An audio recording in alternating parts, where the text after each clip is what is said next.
Assalamualaikum warahmatullahi wabarakatuh.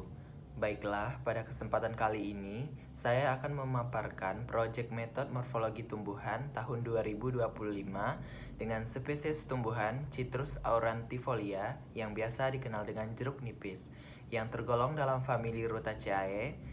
Dan perkenalkan, nama saya Randy Asmi Abdillah dengan NPM S1J024001, dosen Profesor Dr. Insinyur Dwi Wahyuni Ganevianti, Master Science.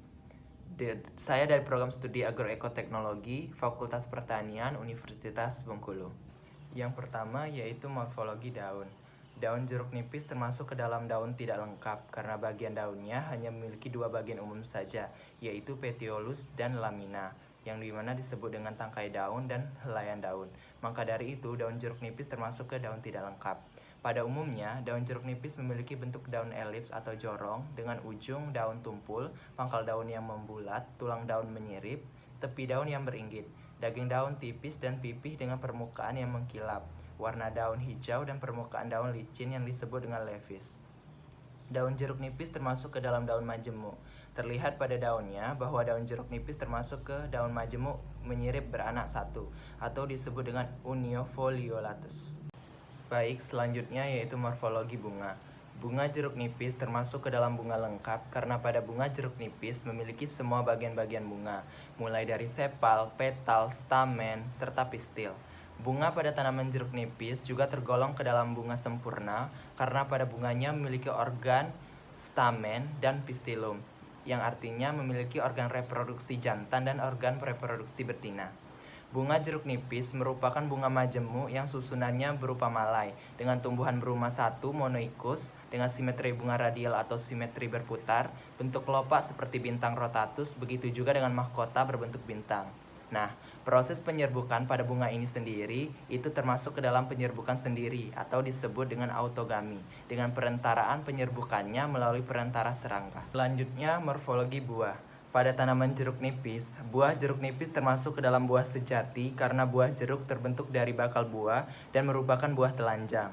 Buah jeruk nipis merupakan buah yang tipe buahnya termasuk ke dalam tipe buah sejati tunggal yang berdaging.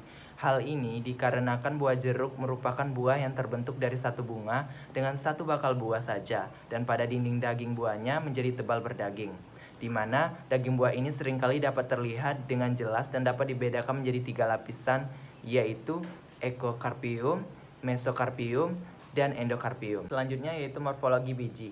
Pada morfologi biji buah jeruk nipis, bijinya terdiri dari dua, yaitu testa dan tegmen, yang dimana testa yang merupakan lapisan kulit luar yang berfungsi sebagai pelindung utama bagian dalam biji. Yang kedua yaitu lapisan kulit dalam, yang berfungsi sebagai pelindung bagi bagian dalam biji seperti inti biji dan embrio. Nah, pada inti bijinya terdapat dua bagian penting, yaitu embrio dan albumen. Embrio sendiri yaitu lembaga yang berfungsi sebagai calon tumbuhan baru yang dapat berkembang menjadi tumbuhan baru jika kondisi lingkungannya sesuai pada tumbuhan. Yang kedua, putih lembaga, bagian inti biji yang berfungsi sebagai cadangan makanan yang akan digunakan pada saat perkecambahan. Nah, bagian-bagian lembaga pada biji jeruk nipis itu ada daun lembaga, batang lembaga, cauliculus, dan akar lembaga dengan jumlah daun lembaga 2 karena jeruk nipis termasuk ke kelompok dikotil dengan tipe perkecambahan hypogea. Selanjutnya, morfologi batang. Pada tanaman jeruk nipis, morfologi batangnya merupakan tanaman yang merupakan tumbuhan berbatang jelas karena batangnya tergolong batang berkayu, lignosus, yaitu batang yang biasanya keras dan kuat karena sebagian besar tergolong kayu ulet, dan batang pokok selalu tampak jelas karena lebih besar dan lebih panjang. Bentuk batang tanaman jeruk nipis memiliki bentuk batang yang berbentuk bulat dengan permukaan batang berduri pendek, kaku, dan juga tajam. Nah, arah tumbuh batangnya mengganggu nutans, yaitu batang tumbuh tegak ke atas, ujung membengkok ke bawah. Berdasarkan panjang pendek umurnya, jeruk nipis tergolong ke dalam tanaman menahun atau tumbuhan keras yang artinya tanaman ini dapat tumbuh dan bertahan hidup lebih dari 1 tahun. Percabangan batang. Tanaman jeruk nipis merupakan tanaman yang memiliki percabangan batang monopodial, yaitu tanaman yang batang pokok jelas. Hal ini dikarenakan tanaman jeruk nipis tergolong ke dalam dicotyledon. Sifat percabangan batang tanaman jeruk nipis adalah sirung panjang, virga, yaitu sesuatu sifat di mana cabangnya steril dan ruas panjang. Tanaman jeruk nipis memiliki arah tubuh cabang yang condong ke atas atau disebut dengan patens. Morfologi akar. Sistem perakaran pada tanaman jeruk nipis mempunyai sistem perakaran tunggang yang dimana saya beri contoh gambar.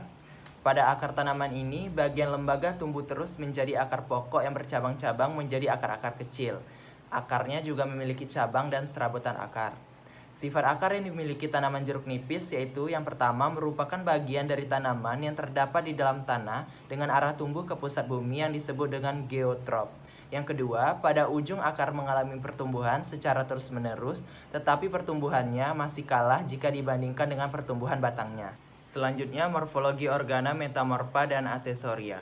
Pada tanaman jeruk nipis, organa metamorfa yang dimiliki berupa duri yang biasa disebut spina yang terdapat pada batangnya.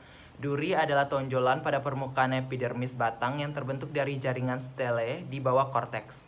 Pada tanaman jeruk nipis, organa aksesoria yang dimiliki berupa emergensia, yaitu organ atau bagian dari kulit luar bagian dalam.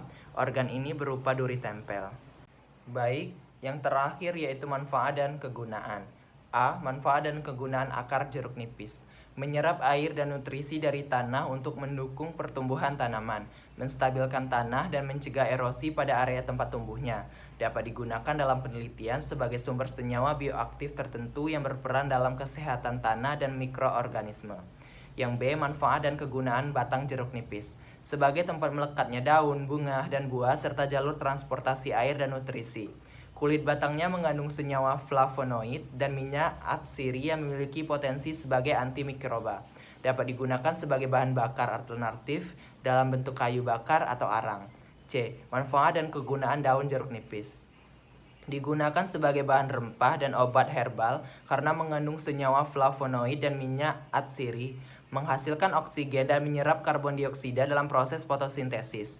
Ekstrak daun memiliki manfaat sebagai antiseptik dan pengusir serangga alami. D. Manfaat dan kegunaan bunga jeruk nipis. Sumber nektar bagi lebah yang berperan dalam proses penyerbukan dan produksi madu. Mengandung senyawa aromatik yang bisa diekstrak untuk parfum atau aromaterapi. Berperan dalam proses reproduksi tanaman untuk menghasilkan buah. Yang E. Manfaat dan kegunaan buah dan biji jeruk nipis. Buah kaya vitamin C dan antioksidan yang baik untuk kesehatan, seperti meningkatkan daya tahan tubuh dan menjaga kesehatan kulit.